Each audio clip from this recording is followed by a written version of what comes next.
Dans cette vidéo, nous allons aborder la respiration.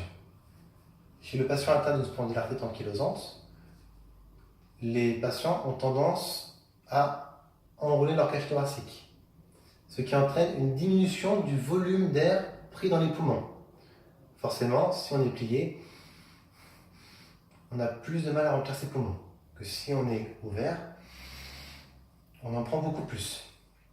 Par ailleurs, l'ankylose de la cage thoracique empêche le mouvement des côtes. Donc nous allons mobiliser la cage thoracique. Comment faire? Nous allons placer les mains, une main sur le ventre et une main sur la cage thoracique. La main située sur le ventre a pour objectif d'empêcher le mouvement de l'abdomen, du ventre. Le mouvement devra se faire uniquement au niveau de la cage thoracique. Ce qui veut dire que cette main ne doit pas bouger, voire même doit rentrer le ventre. Et cette main doit s'ouvrir avec la cage thoracique. Alors, on prend l'air par le nez.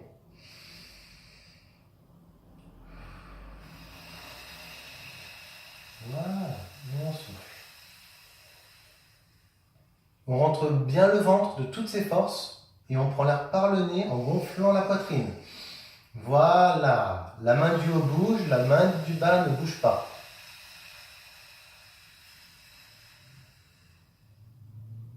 Encore une fois, en bas ça ne bouge pas, en haut ça bouge.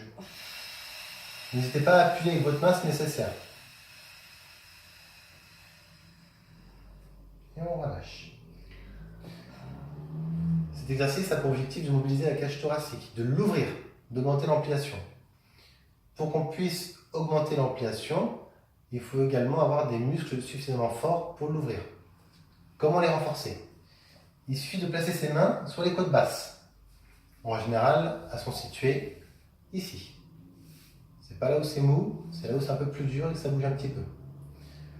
On va venir apposer une force dans la direction des avant-bras. On ne serre pas trop fort, le but c'est de ne pas bloquer la cage thoracique. C'est juste de créer une résistance.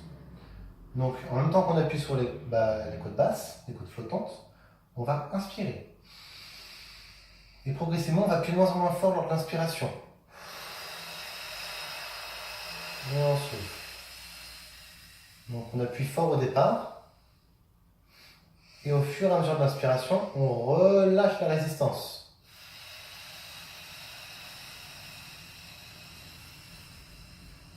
Cet exercice, on le répète 5 fois. Il faut qu'on ait un temps de pause, un temps de repos équivalent au temps de travail.